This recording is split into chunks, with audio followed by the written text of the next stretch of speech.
Tractate Chagigah is the last tractate in the entire Tractate of Moued, which is one of the 6 Mishnah tractates, and dealing with the 3 important mitzvot, the mitzvot of the Chagim, of the pilgrims, mainly 3 mitzvot. We know that there are 3 regalim, 3 festivals, Pesach, Shavuot and Sukkot. We have the idea of Aliyah lרגל, of making the pilgrim to go to the Beit HaMikdash, to the Holy Temple in Jerusalem. Each and every person commanded to carry his own offering while he comes there. One, it's called Shalmei Hagigah. Later we elaborate on that. Second one is called Olat Re'iyah, which means you go there as a pilgrim, and the Torah said Shalosh Pa'amim Barashana, 3 times a year, and Velo Yira'u Panai Rikam, you should not go there empty-handed. It's written twice in the Torah. So it's always when they have the pilgrim going to the temple in Jerusalem, it's always incorporated with the offering. The Turei Even really ask a question: what happens if someone goes there without an offering? Is he can he give it later, or is in violation of Lo Yira'u Panai Rikam? And the third one is Shalmei Simcha, the offering of the rejoicement. We all know the concept of V'samachta b'chagecha. You should be happy and rejoice and glad on your festival. So it applies to bringing that offering of peace offering and eating their meat. There is a machloket, there is a disputation between Rav Shach and the Chazon Ish in regards to that. If it's the entire month from each and every offering, or the whole idea of eating with rejoicement, with meat and wine. So anyway, Olat Re'iyah, the first one, the Torah said 3 times a year, good morning, Shalosh Pa'amim Bashana, we need to go there. So number 1, we have to show our faith Riyat Panim, meaning we need to travel to the temple in Jerusalem and show up. It's called the mitzvah of the appearance. And number 2, it's called Re'iyat Korban. We need to bring an offering within there. When it's come to the second part, which is called Shalmei Hagigah, so we need to bring a special extra offering. So this is not directly in the Torah, it's something that is derivative from the sages. And the third one, as we said, is the Samachta b'chagecha. You should be rejoice and happy in your festival. It's by eating that meat. That's the mitzvah, not by having that offering. And that's part of our discussion, this parak. So we are at the very beginning, page 2. Kol chayavim ber'iyah, meaning all are obligated for all these 3 pilgrims festival, the mitzvah of appearing at the temple in Jerusalem. So that mitzvah, there's a discussion here in Rashi and Tosfot. What does that mean, the mitzvah of being there? The whole idea is, in short, very short. One is the appearance, Re'iyah, and the second one is the bringing the offering. Again, if you go over the Rabbeinu Tam and Tosfot here, it's the big dynamic. What's involved with the 2 is the appearance and bring offering, or less than that. Anyway, chutz, but here we have the exclusion of certain entities, meaning every normal, healthy person have to do it, but here are those who are not obligated, meaning that they exempt. You have to remember that word, it's exemption. It's not prohibited, it's just an exemption. Chutz mecheresh, שוטה וקטן, someone who's a deaf mute, cannot hear, someone who's not mentally capable, someone who's a minor, and again a minor is only have a mitzvah of chinuch, so his father can take him to see it. Tumtum is someone who has some type of skin on his private part and it's not clear if he's a male or female. Androgynous, someone who has both entities of male and female together. Venashim va'avadim she'enam meshucharim. So all those people are exempt. They don't have the obligation to do it. Hagigah והסומה והחולה והזקן ומי שאינו יכול לעלות ברגליו.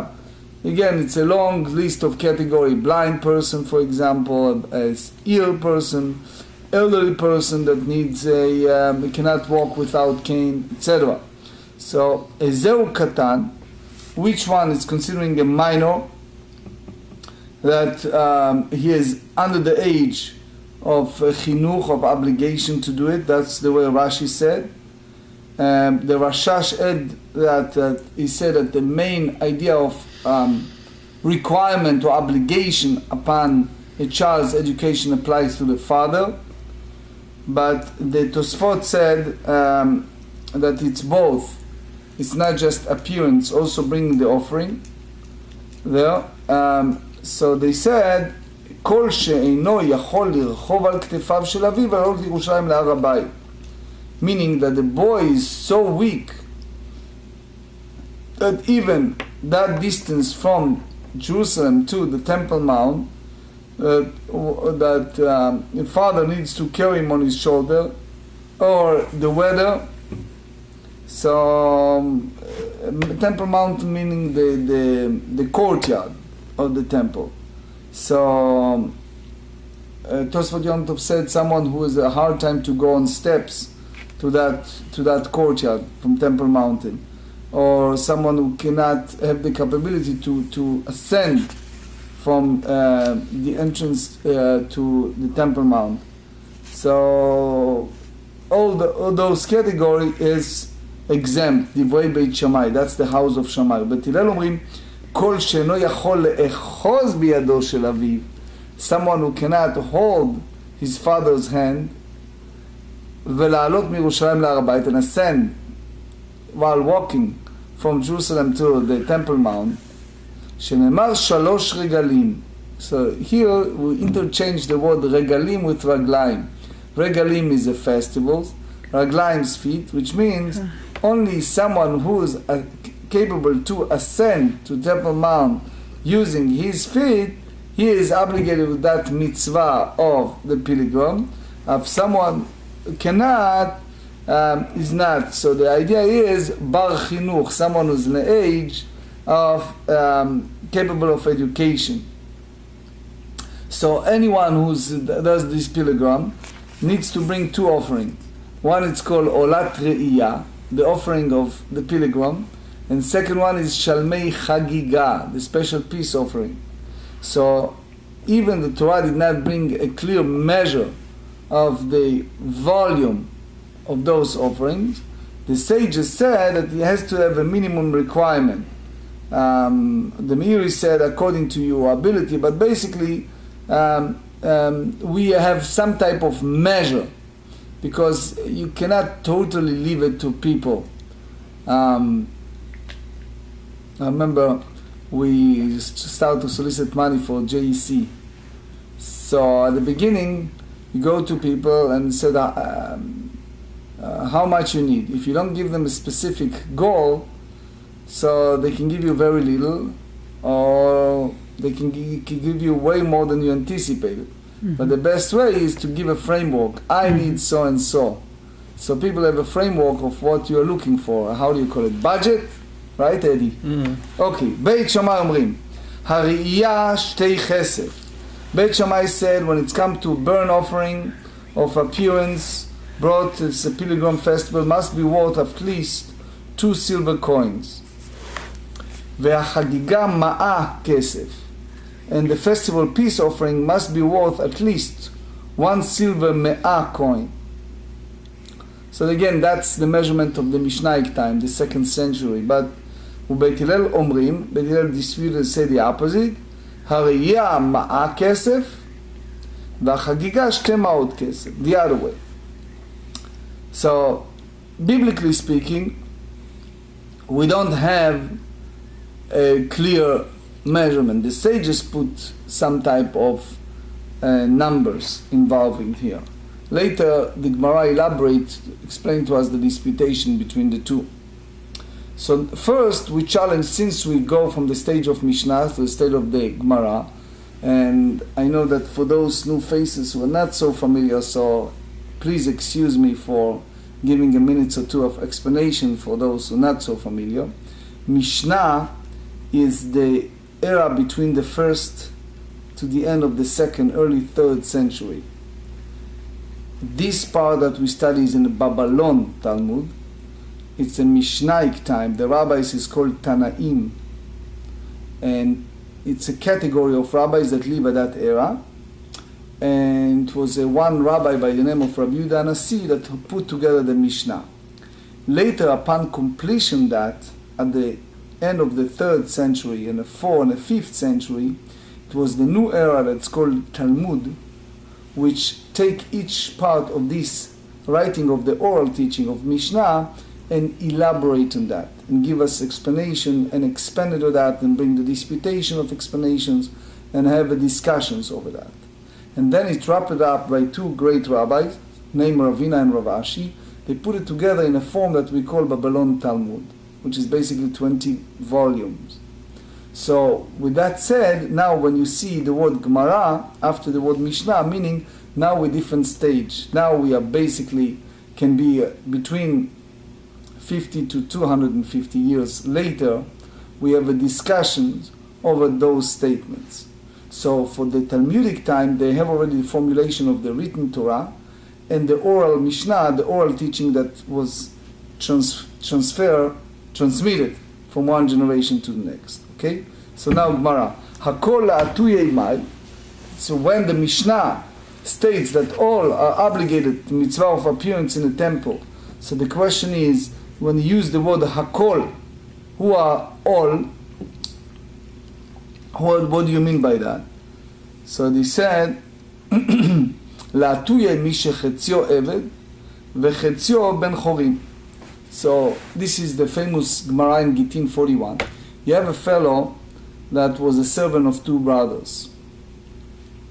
You must probably know, sometimes people share the same maintenance guy, the same cleaning crews, right? The same professionals. So in those days, it was a servant of 2 brothers, meaning the inheritance from the father, that fellow. Or you have 2 partners that quote-unquote own a fellow that works for them. Now what happened is one of the 2 release his right over that person. So now that person is in a special status, which is he is a half servant and a half free person. So, so how you dealt with that? When you use the term hakol, all, in the Mishnah, you mean to include someone. So whom you included? You included a fellow that have this rare status, which is half free and half servant. So the part that he is free, half of himself in that sense, is obligated for this mitzvah of the pilgrims. Ule Ravina, דאמר מי שחציו עבד וחציו בן חורין פטור מן הראייה, הכל לעטויי מים. We're going to learn, God willing, on page 4, that he's a great rabbi by the name of Ravina. He said that as long as you have a servant that is not totally released, so he is still considering a servant. Meaning even he is a halfway out, but as long as he is not total out, he's still under the category of servant. So Ravina, who hold that if someone is a half a servant and half a free, is exempt from that mitzvah of the pilgrim, what the Mishnah meant when they used the word hakol all comes to add what? לעטוי חיגר ביום ראשון ונתפשט ביום שני. If they have a person who's lamb on the first day of the festival, so in other words, he's in a state of unable to move, to travel, and the second day he was healed. So now let's think together. The first day he wasn't able, so his leg, for example, was not straight. He is lame, so he's exempt. Second day, all of a sudden he can walk now fine, right? So the idea is that he is obligated at the second day, right? So הניחא למאן דאמר כולן תשלומים זה לזה. We go and well by one who said that you can take a redress, which means the obligation to appear applies equally on all days of the festival. So one was unable to travel the first day, can do it on the second day. Because we're going to study it in page 9, that we're going to learn to bring the offering can applies to the entire 7 days of the Chag. אלא למאן דאמר כולן תשלומים דראשון. But according to the one who said that the all is redressed for what? For the first day. So one who was exempt from appearing the first day remain exempt throughout the festival. So why the Mishnah said hakol la'atuyei mai? So why you add the word all? So they said la'atuyei suma be'echad me'enav. Again, the Gemara here dealing with the rare cases. We said that someone who's blind is exempt. But what do you do with someone who is blind only with one of his eyes? Remember, when we study logic, they give you all kind of scenarios, Mr. Eddie, right? Okay. That's not according to that Tana, the Tanya. Yochanan ben Dahavai Omer Mishum Rabbi Yehuda, or some said Rabbi Yehuda ben Tema. Suma be'echat me'enav, patur min ha'reiyah. A blind person, one of his eyes, is exempt from the mitzvah of the pilgrim. Shene'emar yeira'eh. So yeira'eh meaning to appear. But there is a concept called kri and ktiv. It happens many times in the Tanakh. Kri meaning the way that you express it. Ktiv meaning the way it's written. And sometimes in the Hebrew language, when you do not have nikudot, the dots, you can pronounce it different than it's written. So therefore, if it's yir'eh, meaning that he, in our language, appear before the divine providence. But when you use the word yera'eh, meaning that it's, again, in anthropomorphic language, is like the boss come to see him. כדרך שבא לראות, the same way as in our language, God come to see. So how you see in anthropomorphic, in human language, בשתי עיניו. Right? כך בא לראות, מה לראות בשתי עיניו, which means you need to use both eyes. They said, עיני השם אלוקיך בה, the eyes of the Lord upon the land of Israel. So the eyes has to be two, אף לראות בשתי עיניו. So the same, to be seen applies only when one comes with the sight of both of his eyes. So if someone is blind in one eye, he's not obligated in mitzvah of the appearance. Ve'iba'i tema. If you wish, you can say le'olam kede'amrei me'ikara, which means that they include one who is self-slave and self-free man. Udekaka shel achad Ravina, what the Ravina said, that that's excluded those category. לא קשיא כאן כמשנה ראשונה, כאן למשנה אחרונה. Meaning the first part is follow the idea of Beit Hillel, that someone who's a half free and half a servant, he stay in his status.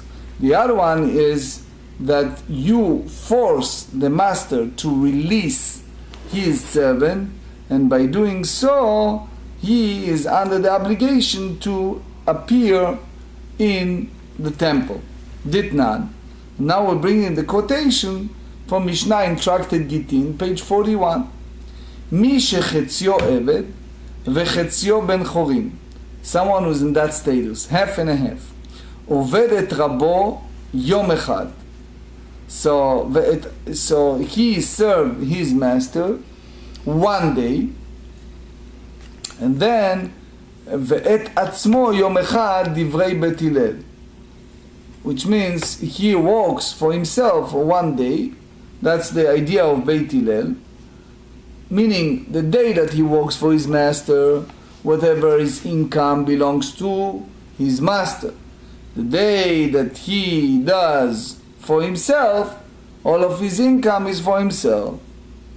Amru lahem Beit Shammai, so Beit Shammai responded to that and said, Amru lahem Beit Shammai, page 2b, תיקנתם את רבו ואת עצמו לא תיקנתם. So you fix the part of his master, and Tosfot here elaborate on that and said, but for himself, not. So let's start with Rashi. Rashi said that the idea of his work you solve, but the issue of, for example, they being fruitful and multiplied, that servant, it's basically belongs, it's go in a certain way. Soon you see how. Lisa shivcha eno yachol, bat chorin eno yachol. We said that there is a concept of marrying, how a person, for example, who is a Canaanite servant, and what he can do and not do. So the idea is that there is an idea that a servant cannot marry to a free. It's a two different category. So they said, libatel ve'alo lo nivra olam el lefriya v'rviya. You tell him not to have a spouse. It's wrong. Why? Because we said in the book of Isaiah, Sheneemar, Isaiah 45, lo tohu v'ra'a ela lashevet yetzara. That's such an important concept. In Judaism, you should know it. We have a lot of discussion over that. We as a part of the Jewish faith strongly believe that the Almighty created the world to be inhabited and to be fruitful and multiply, and that's the idea of creation. The having a person without a spouse, without a continuation, it's in a foundation of Judaism, it's against God's wishes, if we may say it in our language. So therefore, to leave him alone, that's not the way we hold in Judaism. Kofin et rabo ve'oseh oto ben chorim. Bet Din has an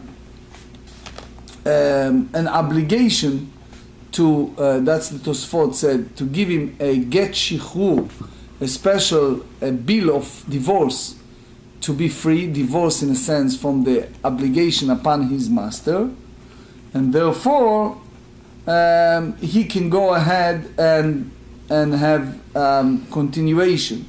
Now there are a few points here. Number one is the idea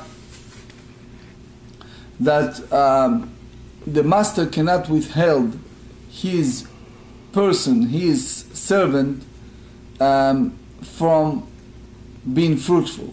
So the master cannot be selfish and said, I need him as a servant, I cannot release him in order to have family.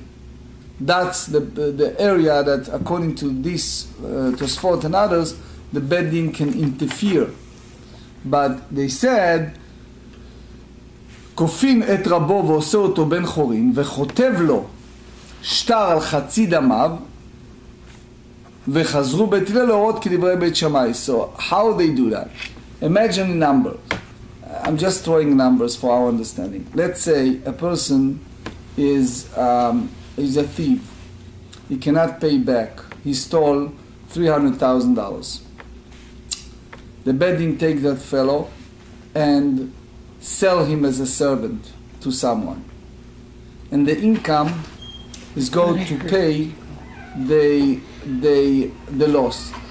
Okay? Now, let's think together what's happened over the time. This person can basically have a family. He's now withheld for his potential to have family because he is in a period of, I don't like to use it as a jail time, but he's in a period of being a slave or servant to someone. Okay? Now, time passed by, and he owed his master, just for our understanding, another 100 grand. Now, the Beit Din interfered and said, release him so he can have a family. So that servant needs to write a bill, like in our language, bill of divorce or bill of paper, to his master, meaning, how do you call it, promissory note or something like that. And it's basically, he is in many ways continue to be servant, continue to owe that amount of money to his master, while the master at this point give him the right of release, meaning he's now can go ahead and marry and have a children. So meaning, originally speaking, Beit Hillel hold that someone who's a half a servant and half a free person can remain in his status. And therefore he is exempt from mitzvah of the pilgrim to go in the temple because he's not fully free man. Now, after we have all discussion, it turns that Beit Hillel back off and he is obligated of the mitzvah of pilgrim because of this circumstance. What I try to tell you also is the idea that the logical mindset of the rabbis is go much broader than just the current circumstance. They can see things in a broader way. And that may answer the question that Gilbert asked. The whole idea of a blind person and the attitude we talk in the Mishnah and a blind person, it's a side note, it's a discussion halacha. A blind person can have aliyah, the Torah. A blind person can do a sanctification of the moon, kiddush levana. Yes, no. A blind person can say the blessing before Shema. Yotzer or borech choshech. Baruch ata Hashem yotzer amorot. Blessed are you God who bring the luminary lights. There is a school of thought that said that a blind person, Hashem can give light, can take away light. So since a blind person has a potential to be healed, he may say that blessing for the future potential, because it's all in the hand of God, etc., etc. I remember one of the responsa that come out right after the Shoah, after the Holocaust. You know, there are many rabbinic responsa that written during the era of the World War II, which is for in rabbinical school is one of those semesters that you get total petrified to read those responses. One of them was a two girls that was born in the attic, and they are hiding in the attic for years. And the master of the house, who was Christian, used to give them food. But they basically kept those two girls because the mother and the father and all the family get killed. But they took these two kids and adopted them, and they hide them because the Nazis was in search for children all the times.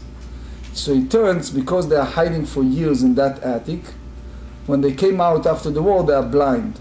They cannot see these two girls. So at the end of the war, they ask, is one of the rabbinic questions, how you treat them when it's come to halacha, to Jewish law. If you treat them as a total blind, or as a potential for change around and be able to see. Just as a small example, there are many halachic responses that happened during the war. I think I talked to you the other day about a question when the Nazis came to a camp and asked they want for fun to take an ear of one of the prisoners. And they said to the couple to pick and choose someone. And they came to Rabbi and asked, would we allow by halacha to choose someone? Like, for example, someone who's less capable to be killed or to be tortured. Is that okay that we can choose, or we can leave it again for them to make a decision? It's a lot of things like that came out in halacha, that purposely on Yom Kippur they serve food, and they forcefully they want people to eat on Yom Kippur for fun. You know, and all kind of things that happened during the war. Let's come to a practical halachot. It's a halachot of ethics that involved right after the war. It was a question of the chaplain, American Army, that the Germans use a lot of freezing body in a cold temperature, and they want to measure the survival of certain people. And it was a question of, can we, meaning in US forces, can use the data that came in a very unethical way from those people, right, during the World War II, etc. There are many halachic questions that come out of those. So one of them is those issues. So anyway, back to our subject, chutz mecheresh shote vekatan. So we say that that's, the Mishnah taught that except for a deaf mute, someone who's not mentally capable, and a minor. So now we zoom in and understand each category. When you speak about someone who's not in a state of hearing, Tosfot and others to Evan ask, what does that mean? You talk both, cannot hear, cannot speak, or he's just cannot hear, but he can speak. Why? Because if you remember when we studied Tractate Megillah, page 19, there was a discussion over that, right. The obligation of the Megillah. So they said, Ktanei cheresh, dumya deshote vekatan. So we learn by listing these three cases together, is teaching that the deaf mute is similar to someone who is mentally not capable and a minor. How? Said, Ma shote vekatan dilav bnei de'au, av cheresh la bar de'au. The same as someone who's not mentally capable and minor, among those who are not sound mind. So too the deaf mute mentioned here is the same as the sound mind. So meaning that that's basic on the statement in Trumot, beginning of the Tractate Trumot, the first chapter. V'kamashman k'detnan cheresh shedibru chachamim bechol makom. When the sages speak about someone who is cheresh, is not hearing, she'ino shomea ve'ino medaber. So we talk about both, someone who's not in a capability of hearing and someone who's not in capability of speaking. Shomea ve'ino medaber, ha-medaber ve'ino shomea, shomea ve'ino medaber chayav.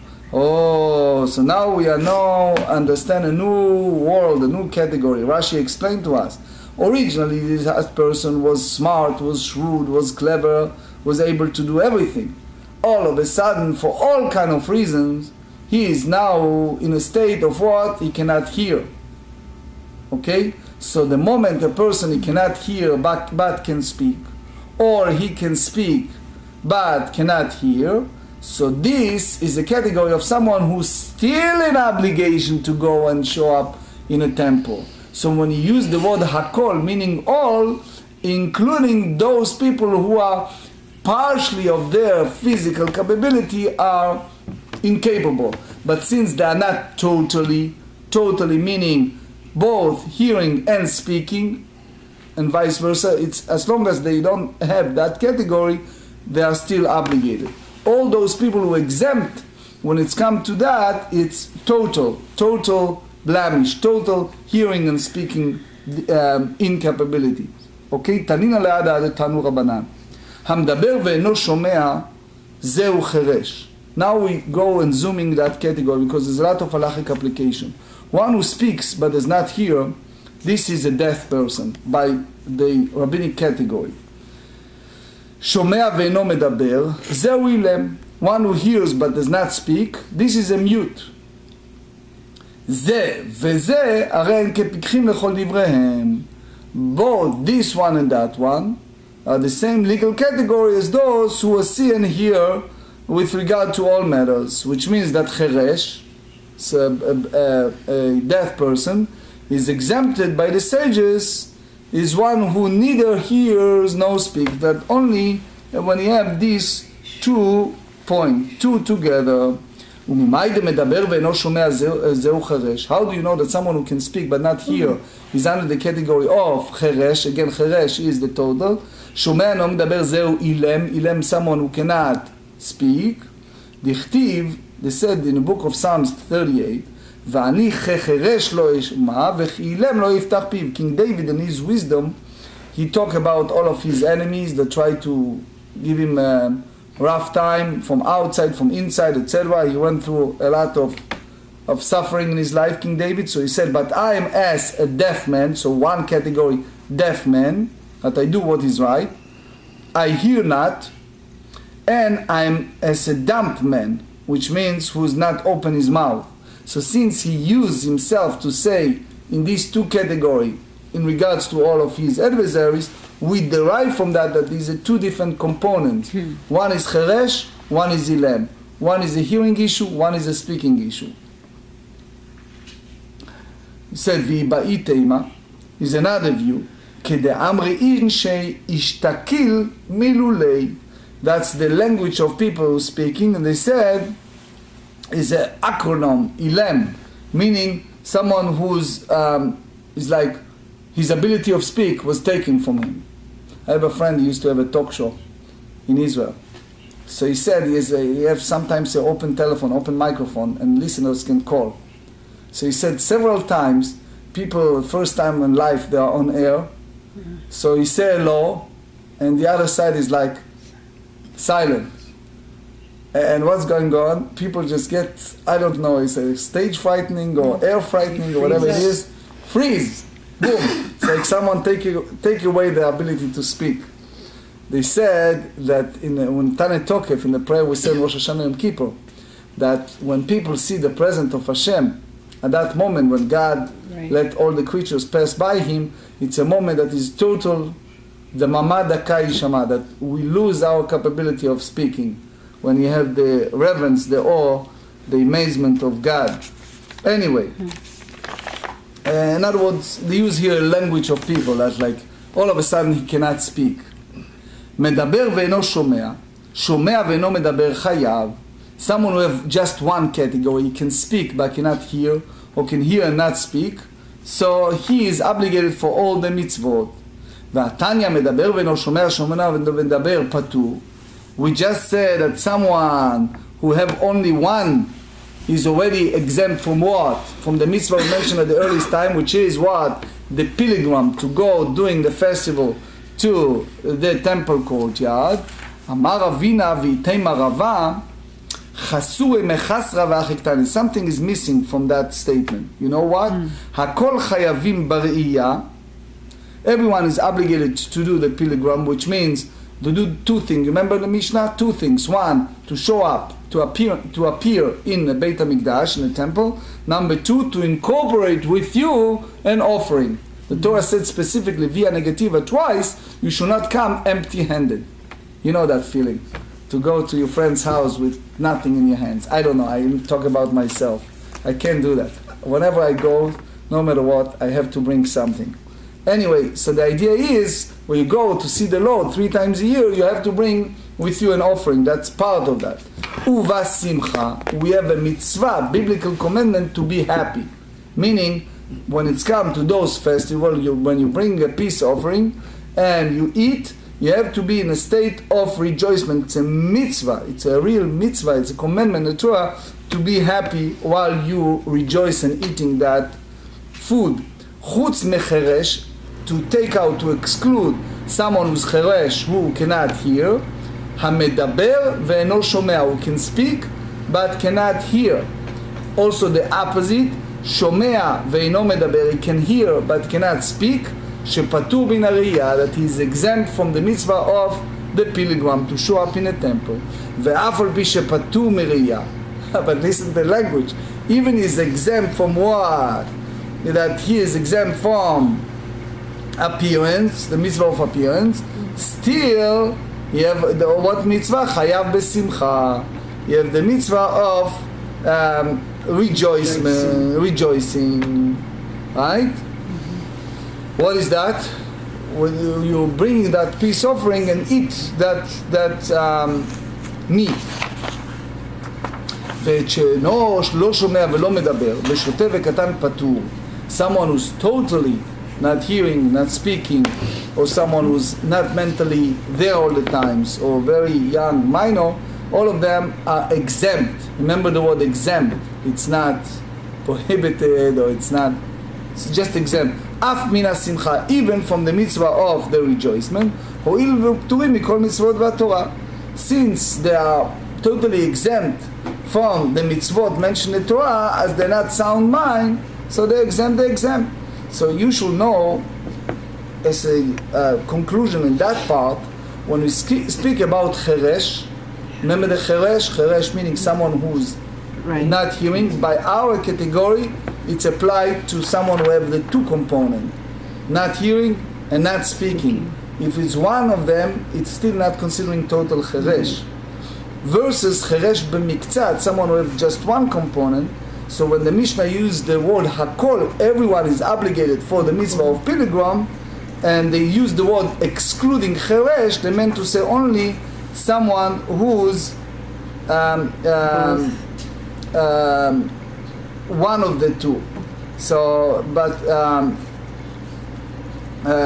in other words, when they use the category cheresh shote katan, someone who's cheresh together with someone who's mentally not capable and a minor, that's applied to someone who's both.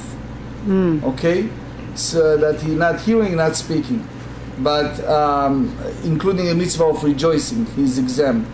But the beauty of this Mishnah, that someone who's partially cheresh, just one part of him, he is exempt from one of the mitzvot, which is the pilgrim, but he's not exempt from mitzvah of simcha, of rejoicing.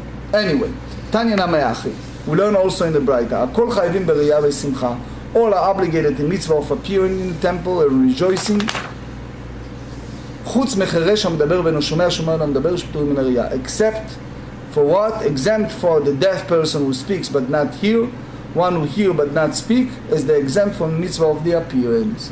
ואף על פי שפטור מן הראייה, and even though they are exempt from the mitzvah of the appearance, so they said, page 3, חייב בשמחה, they are obligated in rejoicing, ושלא שומע ולא מדבר, someone who's both total deaf, ושוטה וקטן, פטורים אף מן השמחה, או לפטורים מכל מצוות שאמורות בתורה. Again, since they are exempt from the whole mitzvot in the Torah, so they exempt also from this.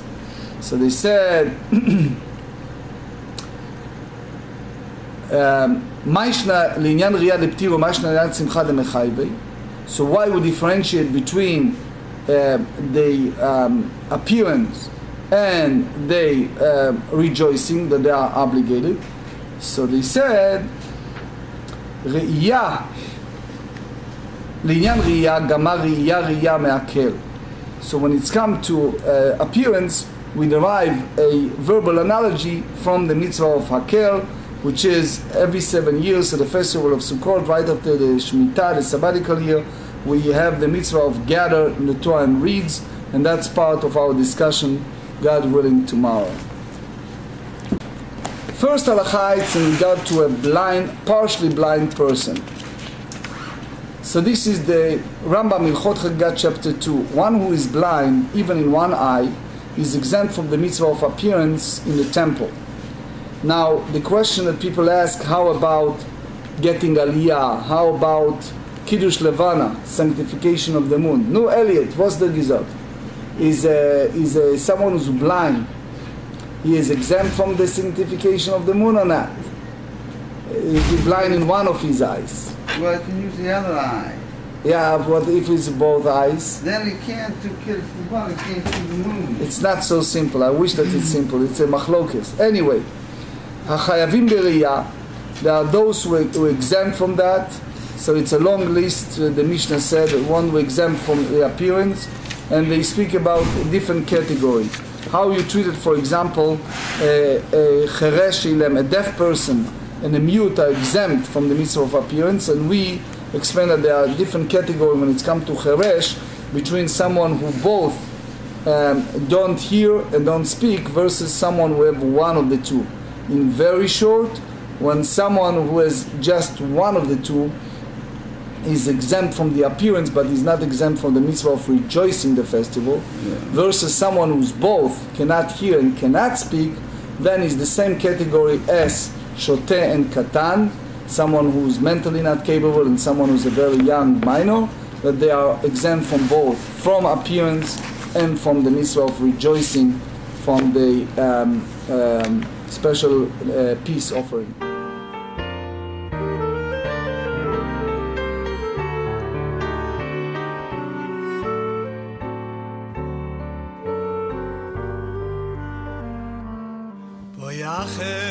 לשולוים מלאכי השולוים מלאכי